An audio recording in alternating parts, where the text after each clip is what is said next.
Hello, everyone. I think we're good to go. It looks like we've got many attendees now who are signed in, where we can start our exciting webinar. So, as an introduction, we're really excited about this talk in particular. We wanted to give you an overview into our business, but also the background to this platform and what our main aims are with the way we are doing things. So, Source Group International is a global brand. It is now recognized as one of the fastest growing recruitment businesses within the industry. Our main platform, Source Talks, is to bring together communities from around the globe, focusing on contemporary topics that we face right here, right now in the business world.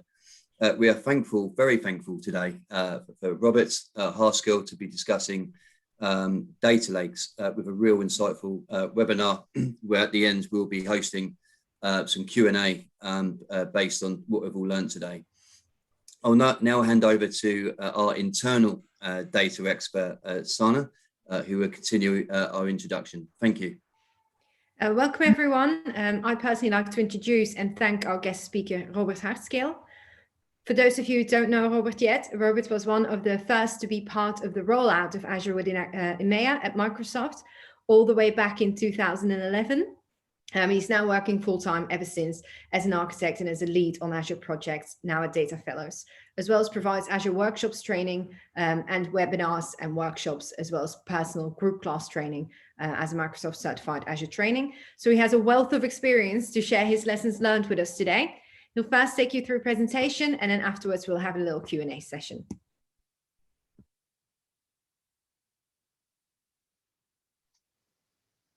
Well, thank you, Sana, for the introduction. Thank you, everyone. Let me share my presentation with you.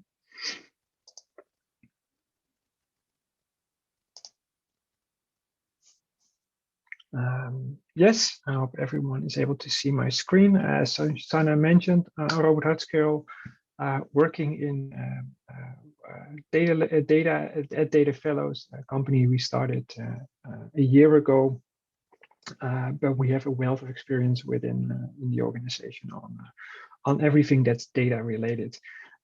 This session, and as Sana mentioned, I'm coming from Microsoft. That's my background, but this session is more on the general how data lakes work and what we've seen so far. Then it's on the technology, and then in the end we will have some discussion. So we focus on what it is. We can't see your screen at the moment, Robert. Oh, it disappeared, right? Let me see if my screen is coming back.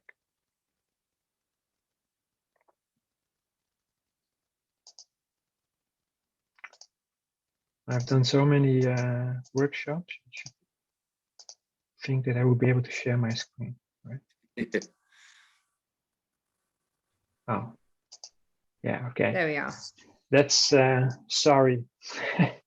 Perfect. I blame Zoom for this. I think you were testing us all to see if we were paying attention. So yeah, if everyone is awake. So yeah. So let's get started. As I mentioned, this is not on the technology because that's very broad and goes a long way. We can definitely have a discussion on the technology if you want, because we're experts on at least on the Azure stack. But it's much more around how the process works, what a data lake is, and especially the beyond the hype part, because that's something I face with a lot of companies we work with. Get something out of the way.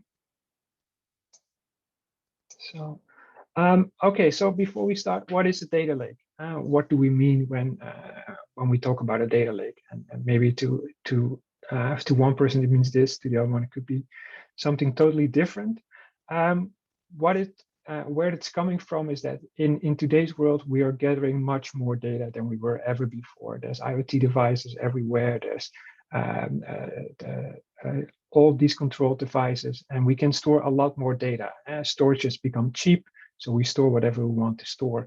And every large business, every enterprise architect today, every data scientist is pretty certain that we cannot succeed without a data lake.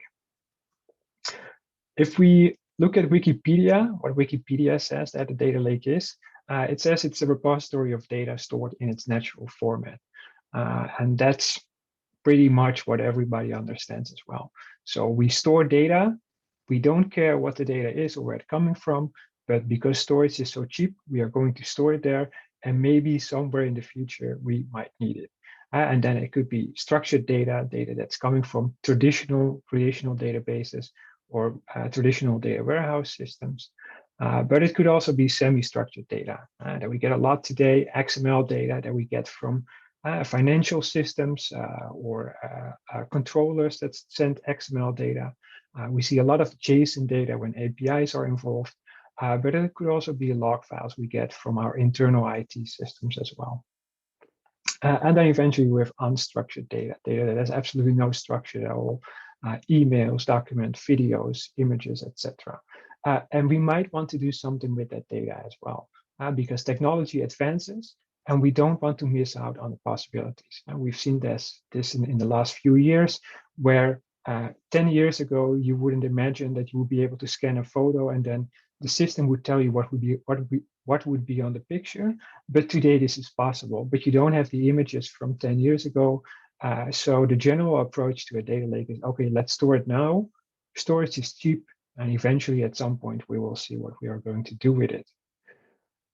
That's one purpose for the data lake. Another purpose for the data lake is the whole big data hype that came across a few years ago, and was really fueled by the introduction of the Hadoop ecosystem or the Hadoop file system. And a Hadoop file system, and this is the architecture from Hadoop itself, is a distributed file system. And what a distributed file system does is it makes it really easy, or it makes it possible to handle large amounts of data. And as the amounts of data as the volume of data is growing, this is becoming more and more of a problem for a lot of people.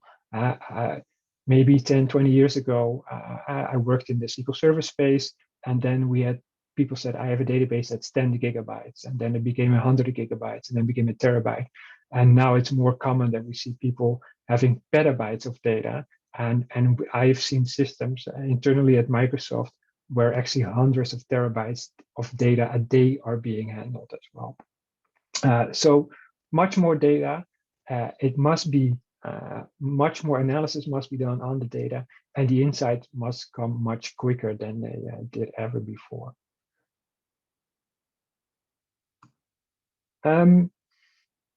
Also, what we saw when people started to move into a data lake, it was like, okay, now we have a data lake, now we can get rid of the data warehouse, because the data warehouse isn't performing. It's only loading data once a day, and that's far too slow. We want real-time data because that's what everybody else is doing. So once we get the real-time data in, we are going to be that data-driven organization that we want to be. But what we see is that data lake and data warehouse are two completely different architectures, and they solve two different problems. And one of the things we see with a lot of companies today is that they think they can replace the data warehouse with the data lake. But if you put them both aside, you would see that they are complementary to each other. Data lake has a completely different way of looking at the data than a data warehouse does. But also the people working with the data warehouse are typically different people than the people working with the data lake. And that comes to what we see is that a data lake is not a solution. We speak with a lot of companies, and they would say, okay, I want to move to a data lake because we want to be data driven. We want to do big data analysis. And then we come to the discussion, okay, but what is big data?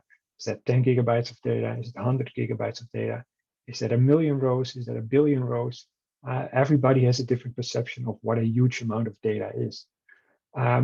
Often what we see is that people are trying to solve a problem that's a more procedural or an internal problem, and they try to solve this with data lake, and that's what we call the data silos as well. What we see with a lot of companies is that every department has its own database, has its own data warehouse, or maybe its own data mart, and is holding on to that data because they know that once we give somebody else access, or other people are doing something with my data as well.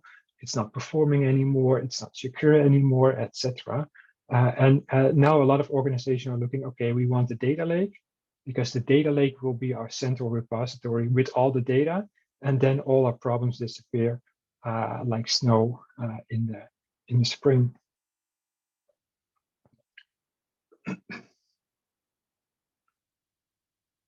When starting with the data lake, and as I mentioned as well, we work with quite a few companies who want to move to a data lake. And what we see generally with all these companies is the same pattern. They would say, okay, we have the data lake, now let's get the data in. And now store as much data as possible as we can, and as we have, and as that's available to us, just store everything. Just like a security engineer, when you ask him, what should I audit on my system, the security engineer will always answer everything, and everything is a lot. And the same we see for a lot of companies with the data lake. They're like, okay, it's unlimited storage. That's how it was advertised by the cloud company, for example. So we just want to store everything. We don't know what to do with it today, but maybe at some point we will find out. And just let's just put it there. Then a security engineer will well, he might have some issues with this. And we've seen this with companies very much in the beginning of the data lakes as well. They are storing lots of data on the data lake. Data that is secure in other systems is now suddenly brought back to a single place. And then on that single place, a lot more people actually have access to the data. So your security people are not frustrated with this, but they're really having a discussion on this and how you want to manage this. How do you make sure that the data is not being accessed by somebody who shouldn't access the data, or even worse, and something we've seen in the recent past as well, tampered with, or maybe encrypted with, or hijacked with. So you don't have access to your data as well. The more data you store on a single place, the more damage can be done once somebody that shouldn't have access actually has access. And then very common in the European Union, GDPR data, but everywhere in the US there will be other regulatories. Then we would have HIPAA for healthcare, and we would have the same for financial systems as well. How do you manage this? How do you manage the data that's there? How do you manage the data that should be removed or anonymized as well? And the more data you store, the more problems you create for this. And what you eventually don't want to end up with is what we would typically call a data swamp, where we just have loads of data and nobody has any clue what's there. Or we end up with a data desert, where there's a data lake, but nobody is using it.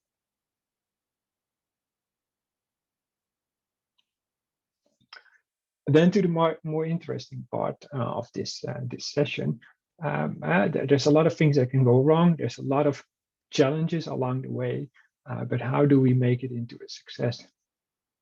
And what we have seen, and we've done quite a few of these implementations as well. A data lake on its own is not the solution.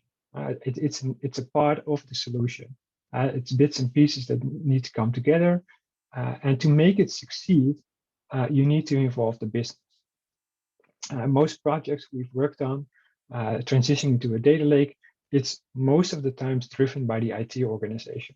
The IT organization has an idea that they need to move to a data lake, and that they need to get data on the data lake.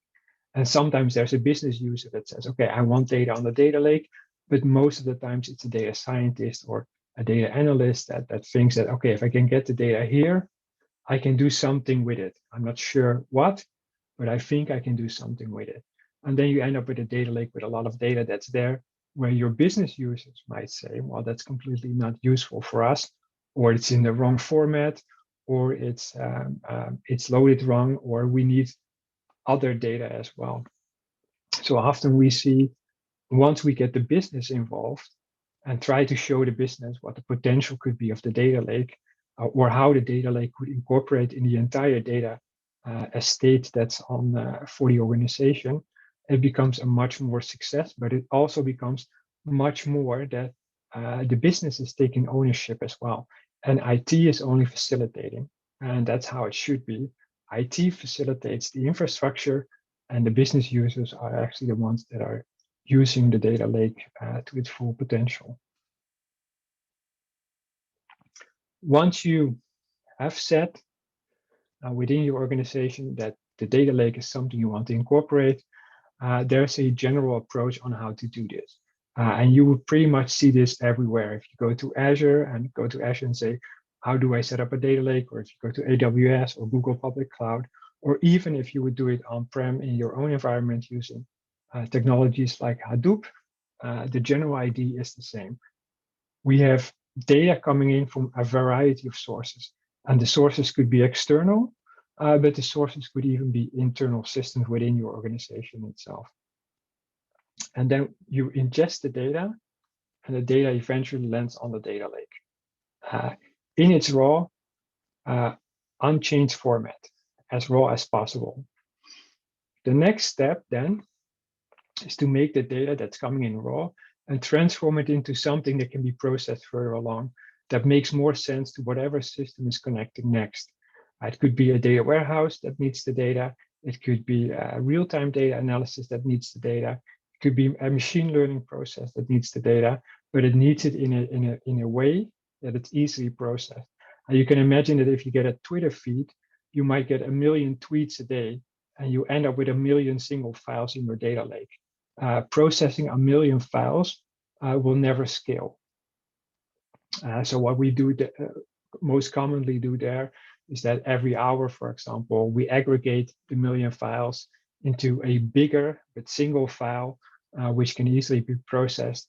And maybe we transform the JSON data into another data type format that's much more efficiently processed by whatever comes next. So that's the processing part.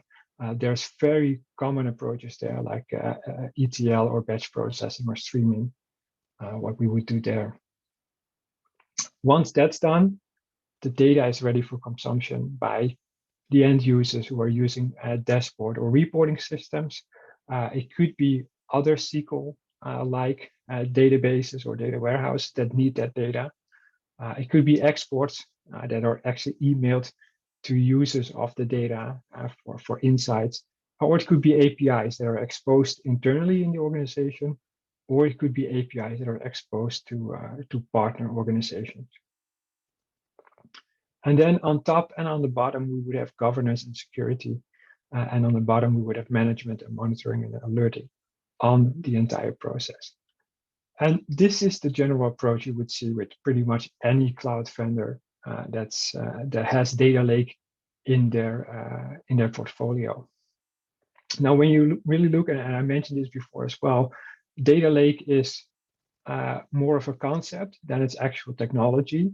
And the technology in most cases, even on the cloud, is based on the Hadoop file system, which is HDFS. So the actual data lake in this approach and in this architecture is there.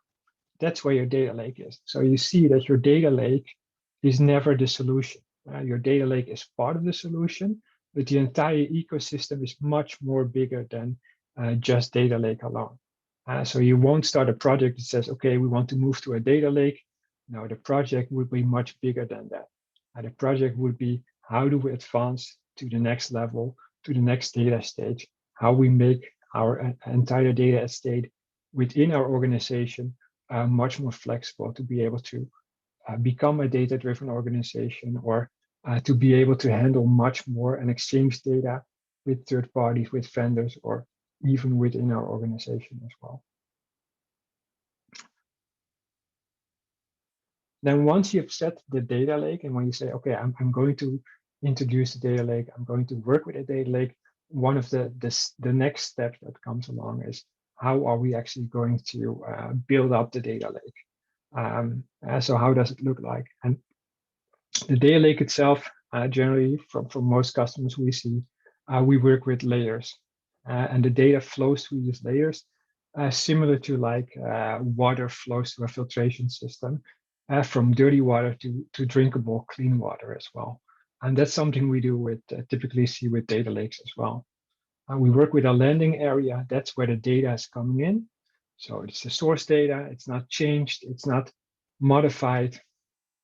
And when we store it on the data lake, we actually store it in a way that makes sense. So the folder structure in this case would be based on whatever the source system was that it was coming from, and then year, month, date, and hour. So we can quickly identify when the data was received and when the data was coming in. So if it would be a Twitter feed, it could be Twitter / and then year, month, date, or it could be Twitter and then the actual account and then a year, month, date. And so the next system that comes along has a much easier approach to what data it needs and where to look for. And when you do it like this, you're actually already partitioning the data. And by partitioning the data, we are going to make it much more efficient for the next systems to pick up the data. Because when we work with large amounts of data, we want to work in parallel as much as possible, which means that the more we can split the data in files in logical partitions that make sense to the systems and make sense to us, the faster we will be able to process the data further up, further down the stream. So once the data is in the landing area, we keep it there. We don't touch it. It's there. It's never modified. It's kept there for archival purposes. And we can set some policies on there depending on the system you've chosen, that data from a year old should be removed or should be moved to maybe from a hot data access tier to a cheaper tier as well. Once it's in the landing area, we will move it to a staging area. And the staging area is where we still have the source systems. We still have the data there by year, month, and day, but it's much more aggregated. So as I mentioned before, we could have the Twitter feed coming in with millions of JSON files, maybe coming in per hour or maybe per minute. And we are aggregating that data into the staging area. And we're also transforming that data into a format which can handle much bigger data loads as well. And then eventually the data, after it's processed, after the ETL is done, etc., ends up in a curated data, a curated area. And in that area, we focus much more on the business user. So what is what does the business user want to see? Maybe he wants to see the sales by country, by shop, and then by year. Or maybe it's the other way around. Maybe he wants to see the sales by year, and then by country, and then by shop. And then we actually put the data in there, prepared and all. So there's no relational system there. Can be, but in most cases, we just put in flat files. And then the system, whatever the system, the reporting system the end user is using, just picks up the data as he wants it. And because the data is partitioned in the file system, they can easily query because they don't have to do like a select statement on a traditional database where they would say select data from where a year equals this. They can directly see from the folder structure what file they need to get the data from that certain year or that certain organization as well. From people who are worked in the data space for a long time and worked in data modeling, they all know we should create relational database systems. We should normalize data to make the data sets as small and as fast as possible. But here it's actually the other way around. We transform the data in such a form that it's easily and fast consumable by the end user because the data is always generated by a source system. And we can always regenerate the data from the source system if needed. In this case and in this scenario, we also don't really care that the data is double or redundant data because storage is cheap. And if it's really a lot of data, I can actually compress it and then get a much smaller footprint on the data as well. And then the last area we often see there as well, is what we would call a sandbox area. That's where your data scientists, your machine learning people, your data analysts are doing experimentations. So it could be there's a new data set coming in from the landing area, or there's a new business question you want to answer. And then in the sandbox area, people are working with the sets on a temporary basis. And once the project is done, the data is removed from the sandbox area and then becomes a production-ready system or production-ready ETL process or whatever process. What's really important once you're doing this is that security, of course, is very important. But you need to be aware that security in most data lake implementations is not the same as you are used to from traditional relational database systems. Things like row-level security are not implemented by default because we are looking at a file system and there's just files with data and that's it. It doesn't have the schema and table structure like a data warehouse would have. We also often see that things like user impersonation are not handled, which means there's a system accessing the data lake, but we don't know what the actual user is accessing the data. And how to set permissions and role-based access control is very common in data lake, but today, and especially in cloud systems, we are much more looking to attribute-based access controls, which means you get access to the data, maybe depending on your location or depending on the device you're using. So we could actually say, if you're using a mobile phone, you cannot access the data, but if you're accessing a managed and controlled laptop from the organization, you can access the data. And these are technologies that are available, but not implemented in that much data lake technologies for most of the cloud vendors as well. And they need to be built into it. Compliance is something we see a lot of companies struggle with the data lake. We get a huge amount of data. Everybody's doing something with the data. And eventually, at some point, nobody knows what's going on there. And that's something you want to make sure that you know what's there, you know how data is transformed, and you know that whoever is looking at a report knows that the data that's there is authentic and is trustworthy. And then eventually, most people who are doing data lakes are using, most of them are using the cloud. And the cloud doesn't mean that your data is always available. The cloud just means that somebody else is doing the hard work, somebody else is doing most of the infrastructure, but it doesn't guarantee that your data is always there. And even on a data lake system, and even on a system that's always available, somebody could delete the data, somebody could tamper the data, then you need a process or you need something in place to work with that. And that's something you should, and that's something IT does. That's not something the business is doing, that's something IT is doing, but IT has to make sure that it knows what the understanding from the business is. Is the business expecting a 24/7 availability, or are they expecting something else?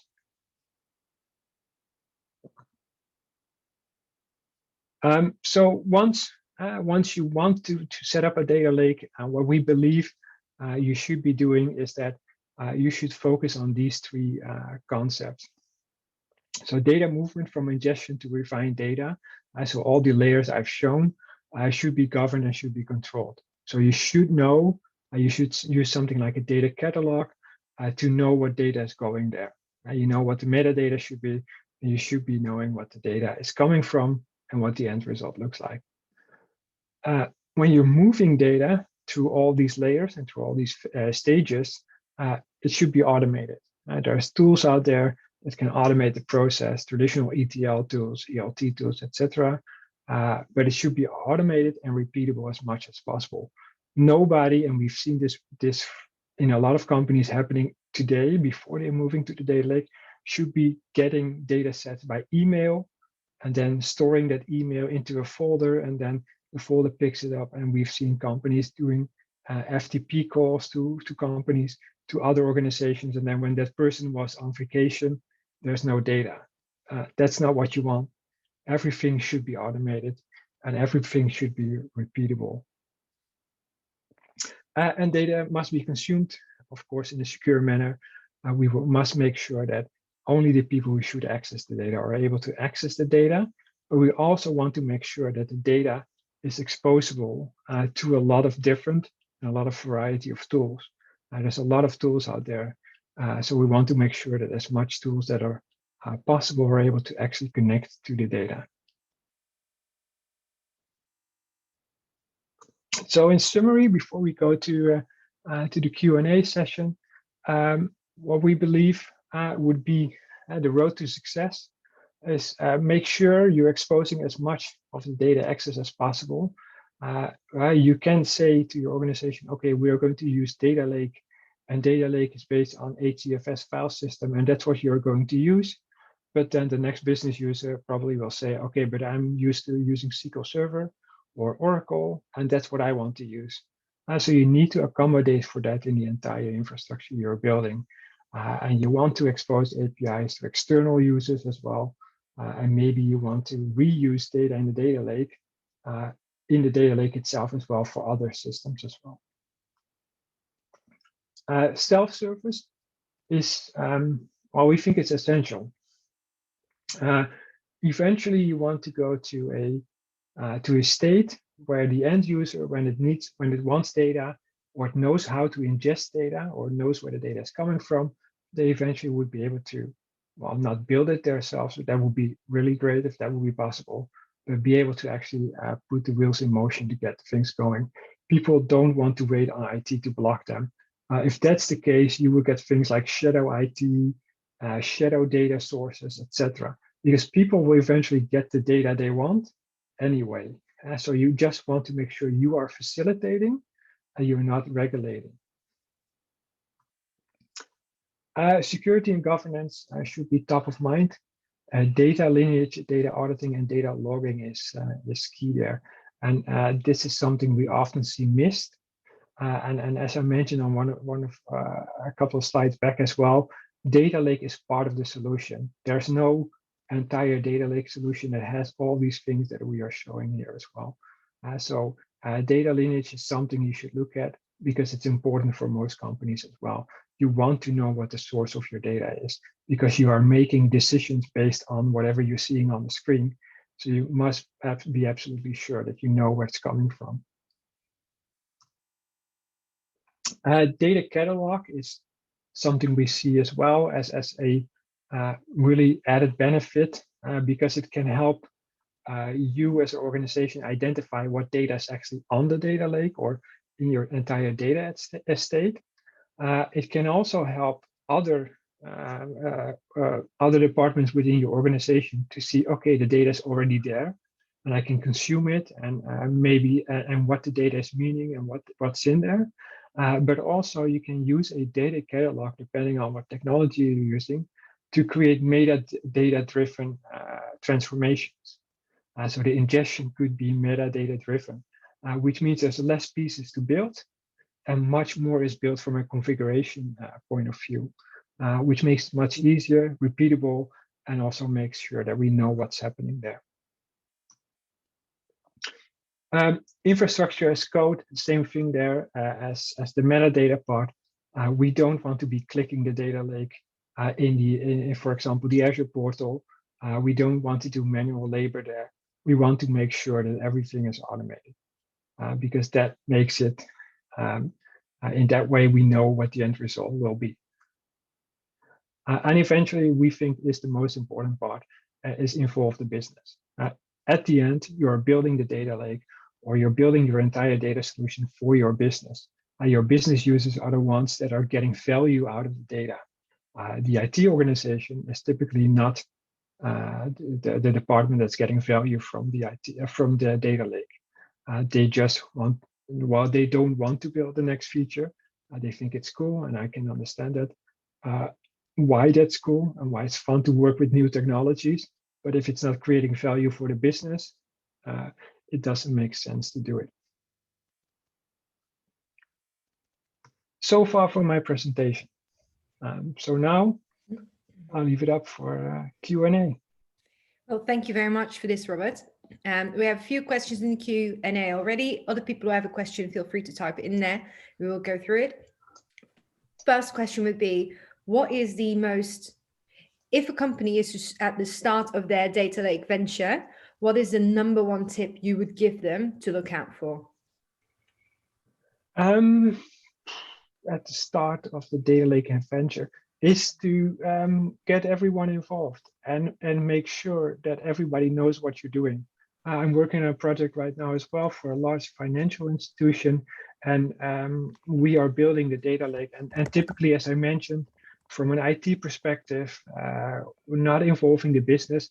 And the only point where the business is involved is when somebody asks for getting the data, and typically that's a data scientist. Data scientist comes to the data lake team and says, "We want data. Get the data for us from anywhere." And then we are searching where the data is coming from. And if it's internal data, we actually need the business, because the business is the owner of the data, and they need to give their approval that we're actually exposing that data to somebody. And then they're like, okay, but who is this? Why are we doing this? Why aren't we doing it this way? We get a lot of discussions. So it's not something IT does. It's not something the business does. It's not something the data scientist does. It's something that you want to do as an entire organization. And you want to make sure that the entire organization is onboarded and that you're building the solution that should be there. Yeah, no, clear. And at the beginning of the presentation, you mentioned you can have a data lake, but you can also have a data swamp or a data desert. Now, the desert situation seems clear because it's ensuring that people actually use the data provided. But what if you find yourself and you've landed actually in a situation where your data has become a data swamp? Is there a way out? Well, there's always a way out. It's to make sure that wherever you came from, and typically when you're in a what's it called? Typically in a situation like this, you take steps back, go back to the situation there where things were okay, and then reprogress from there. When you've set up the data lake correctly, it means you've started with ingesting the data sources and ingesting the data from the source systems, and then you build out. And typically that would be where the swamp would be, because it would be huge amounts of data and nobody knows what it's doing there. So you just, again, go to the business, see what the meaning is, see what their need is, and then remove the old sets and then bring in a new set. And it isn't just a data swamp thing as well. A data swamp, that's what we mentioned. That's what people are asking, saying, okay, but we are afraid to get a data swamp. What you need to be aware of is that, especially when you're in the cloud, technology changes. Whatever you come up with today could be old news next year. And then you need to rethink what you're doing. We think that as long as you have the source data available, there's a lot of potential, a lot of possibilities. But it's work, and typically in this case, it means removing the data sets that shouldn't be there, or that helping or driving business value. Yeah, I think the point you also made about it is that it is there to serve the business. And we keep coming back to, you've got to do it as an organization as a whole, because as excited as IT might be about it, if the business doesn't need it or want it, it's not that you won't have the easiest transformation. Does that mean that when you typically start an Azure Data Lake implementation, for example, is the business your sponsor in the main projects, or do you do meetings together? Or how would you organize it? Yeah, and definitely, and that's what we learned from the field as well, because we are engineers, and that's our background. We are technology-driven people, the people I work with. So what we would do is we would get in a room with as much technical people as possible and come up with the greatest architecture, and then implement this with the newest programming language that's there, and the newest databases that are there, and the complete newest data lake implementation. And then eventually you find yourself in a spot where you're going nowhere, because you're building something that you think is cool, but the business user says, okay, but we absolutely have no use for this. And why are we doing this anyway? What I wanted is already there. So you want to make sure that you're unlocking actually the full potential. So that's what we learned as well. Make sure that you get the business in the same table, and make sure that the business is telling you what the value should be. And have a discussion, because it could be that the business doesn't know what the value is. And I know as well that most business users would say, okay, but it's working today. Why should we change? But you see a lot of companies that are changing today because they must, or they see new potential. And by using maybe a data lake could be a part of the solution, we can unlock new business value there as well. Yeah, one of the main, and then we'll go to there's quite a lot of questions in the Q&A now. One of the main concerns you always hear is that the minute you put your data in the cloud or in a data lake, it's accessible for everyone. And there is often a concern from the business to protect the data so that it doesn't there's no overrides taking place and they lose the original data. What would be your most important lesson learned on that front? Yeah, there is a great distinction, and maybe it's a semantic discussion on what public cloud is. Now, public cloud doesn't mean that everyone can access your data, and that has shifted as well. I know from the start of Azure, when you build a virtual machine in Azure, everybody could access the virtual machine. They still wouldn't need to know the password, but if they knew the password, or the password was really easy to guess, they would have access. Like password 123. Something like that. And now everybody knows my password, but what you would see there, and it's potentially possible. It indeed is possible that if you put your data in a cloud, be it Google Public Cloud, AWS, or Azure, yes, it means that people can access it if you don't put in the right precautions. But it doesn't have to be this way. Lots of companies are building cloud infrastructures that are only accessible from their own internal organization. Nobody from the outside can access it.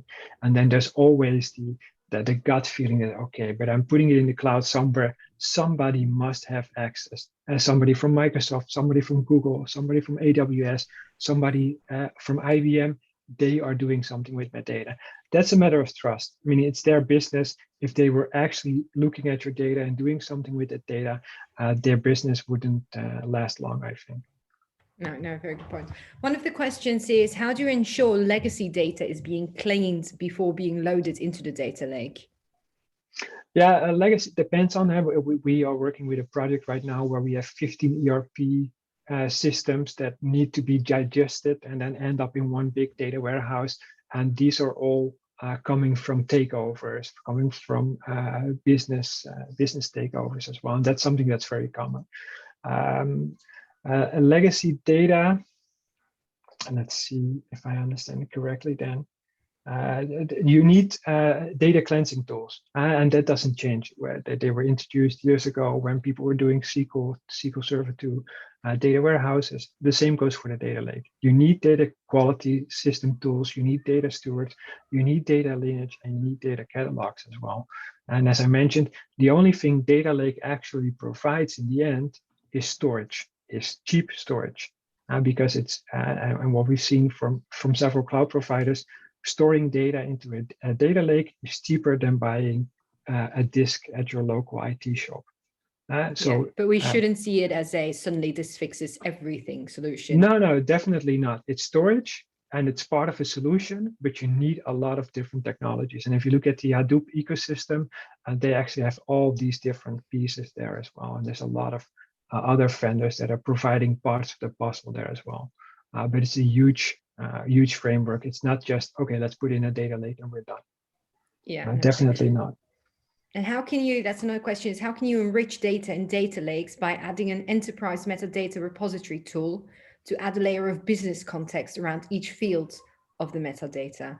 Yeah, and that's a really good question. And that's something we are working with a customer today as well. Is what they are doing is they're using a metadata framework that they actually built themselves.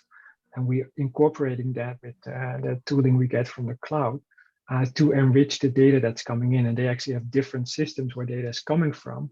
And they want to enrich the data, but they also want to make sure that business keys that are in different systems do not overlap, and they actually do get the data lineage. So that's something you typically build into your ETL tool, whatever tool you're using.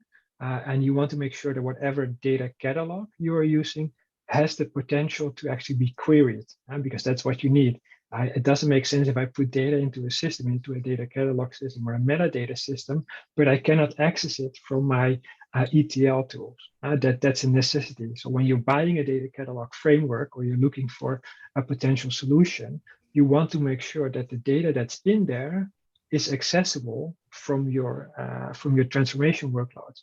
So when you're transforming, you can say, okay, what is the name of the field? How do I rename it? And what's the next part? And also incorporate that into your data lineage strategy as well. So we actually know where the data is moving and how and why. You can customize it as much as you want for your business, basically. Well, eventually, if you're a developer, you can build anything you want. But when you're buying things, and we see a lot of companies buying these solutions as well, then you need to make sure that that's incorporated. And to be honest, a few of these bigger offerings we have from companies that are doing things like this, they offer the entire package. So they have something for data catalog, they have something for data lineage, they have something to drive data movement as well. So you just have to find which one fits your organization best, which one fits your cloud provider best, because typically the cloud providers itself, Azure, AWS, Google, they only have parts of the solution. So in most cases, you want another product on top of that. Yeah, you buy a box and you want to modify the box, basically, and you do that Yeah. yourself. Yeah.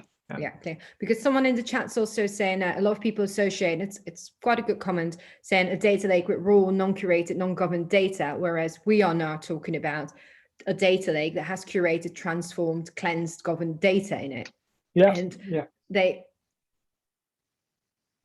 The part of that solution is, I think what you said is that a lot of people view data lake as, oh, let's just put it in there and it will all figure itself out, whereas the all over solution that you've presented is that you still need to do all those little steps, but if you put them in place, then your data lake can be really clean eventually.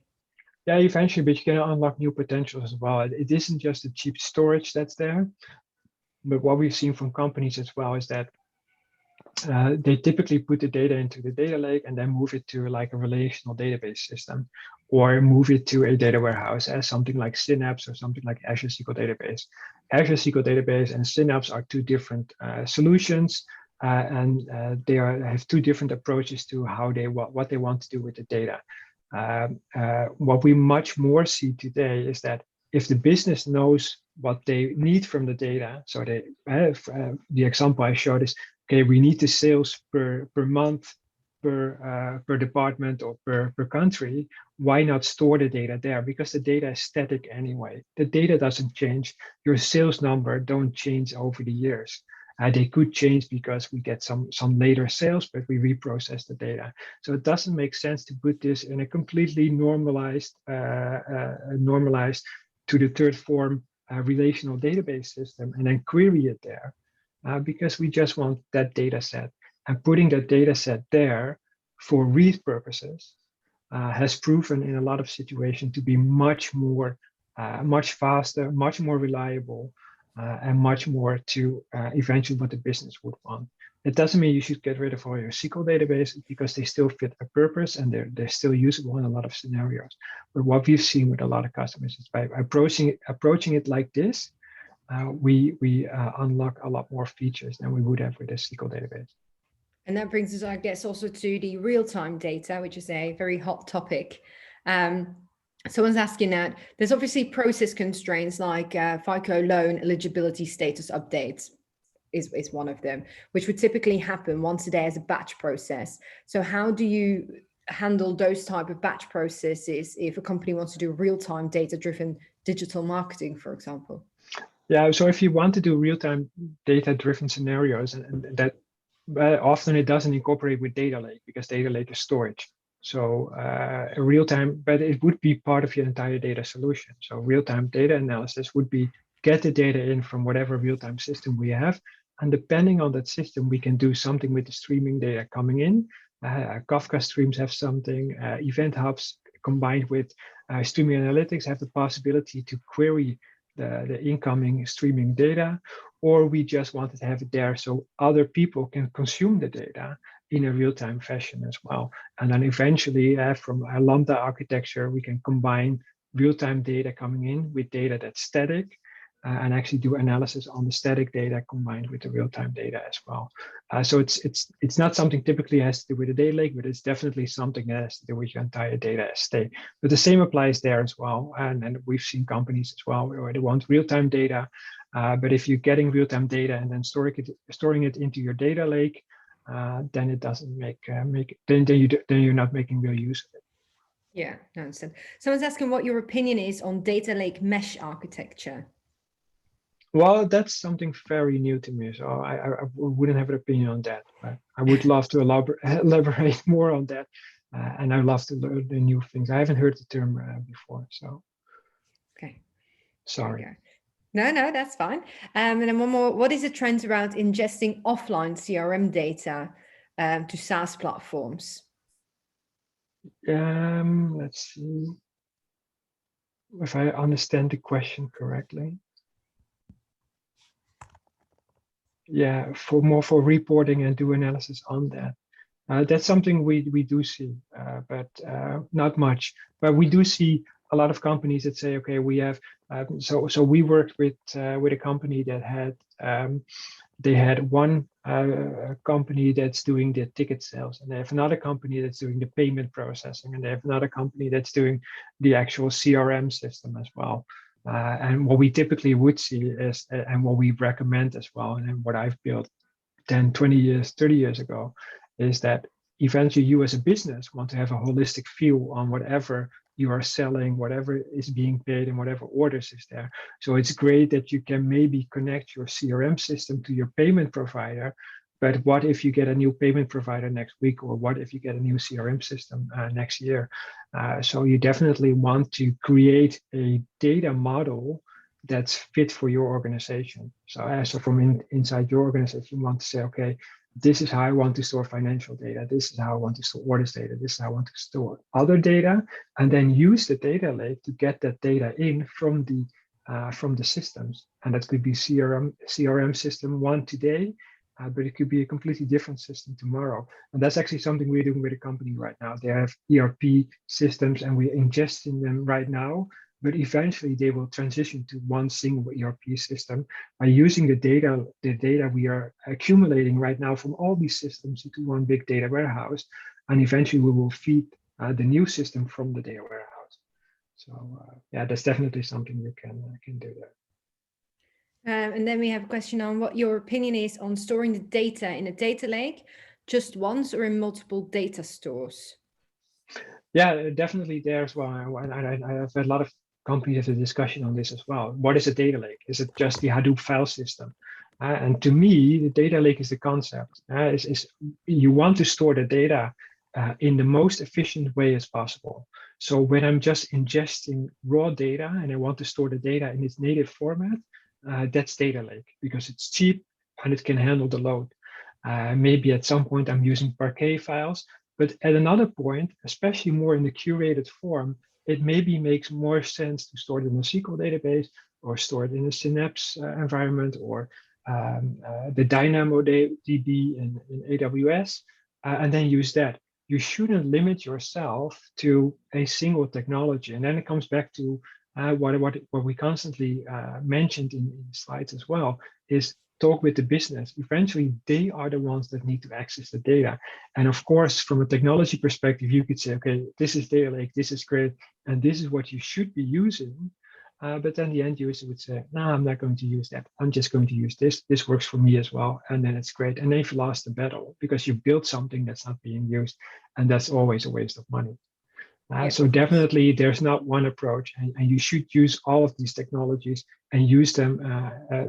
What we've seen on some reports as well, fit for purpose. So use whatever is best for whatever the customer is asking. Yeah, cool. We've got 3 more questions. We're a bit short for time, but we'll try our very best. Additional questions, you can always drop us an email or drop us a message on LinkedIn, and we will get back to you. The last 3 ones were, how do you govern all those different data stores? Yeah, govern, that's a really hard one. And to be honest, up until today, I haven't seen one single solution that is able to do this. There's a lot of fragmented tooling. There's a lot of different businesses trying to get into this space, because it does make sense. But as I mentioned before, if you look at the cloud providers, Azure, Google, and AWS, they are providing infrastructure and they're not providing solutions. And then there's a lot of companies providing solutions on top of that. So yeah, it's a hard one, and we've never seen somebody do it right, and we don't know what the right solution would be as well. And probably if I would know the right solution, I might, if I could find the time, I would build it. Yeah, but it is also very customer driven, I can imagine, and very different to every scenario. Yeah, also, yeah. Yeah.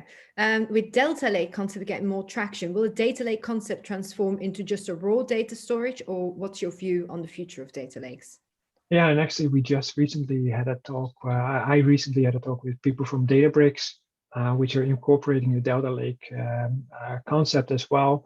It's a different meaning. It's getting there. It makes sense to put in the Delta Lake at some point, and you already see this. So you already see Synapse incorporating Delta Lake at some point as well, incorporating the same technology that's there as well. So it's definitely something, because we obviously don't want to be storing the same data over and over and over and over again. So that's where Delta Lake definitely makes sense. Okay, and then the last one is, what is the best way to extract data to Power BI? Is it better to extract data from a data lake directly to Power BI, or is it better to store the data in a data warehouse first from the data lake and then extract the data to Power BI? Yeah, eventually from a Power BI perspective, it doesn't really matter. It could be from a business perspective that you want to propagate the end user, because in some data warehouse, especially if you're using a SQL database or SQL data warehouse, you actually have the possibility to connect the end user that's accessing the report to the data set itself. And you can do things like row level security on the data set inside the data technology instead of doing it on Power BI itself. But there's no good or bad that they both work. So it's much more of a working for what works best for you. If it's a huge data, from the user who's using it. So if the user is accommodated with a data warehouse, he knows his way around dimensions and facts tables, that probably works perfect. If the end user just wants the sales report for the last year, typically I would store it as a data lake, or in a data lake as CSV files, Yeah. or I would store the data as is in a SQL table as well. Okay, So well, again, depends on the user. Yeah, there you go. I think that's been the answer of a lot today. I would say in summary, I think we can conclude that a lot of people or businesses, companies think that data lake is the answer to everything, but you've got to make sure that you put the right things in place and that you understand that data lake is part of the solution, not the solution. As we said, It's a box you buy and you've got to modify it, right? And the best way to do it is to work closely with the business, because they're the ones who are going to use it. And if they don't want it, the features won't get used. The better you know what they want, the better you can serve them from an IT perspective. Okay, that's a good summary. There we go. Just on time. Thank you all for attending. Thank you very much, Robert, for this very insightful webinar. To all the attendees, you will all receive a link to the video recording, as well as an invite for our panel discussion, which is the next one in our Source Talks community on well-being in the workplace, which is taking place on the 11th of March. And if you have any further questions, drop me an email. My email address is sanne.waters@source-technology.com. We will answer them, get back to you, or send me a message on LinkedIn. Perfect. Thank you very much again, Robert. And that's really, really insightful. Thank you very much. And for everyone that joined us, really great discussion today. And it's absolutely nothing without the people asking the questions and showing just what a great discussion this is. Which keep in touch with everyone for our future topics, as Sandra said, and we look forward to seeing you again. Thank you very much. Thank you very much. Thank you.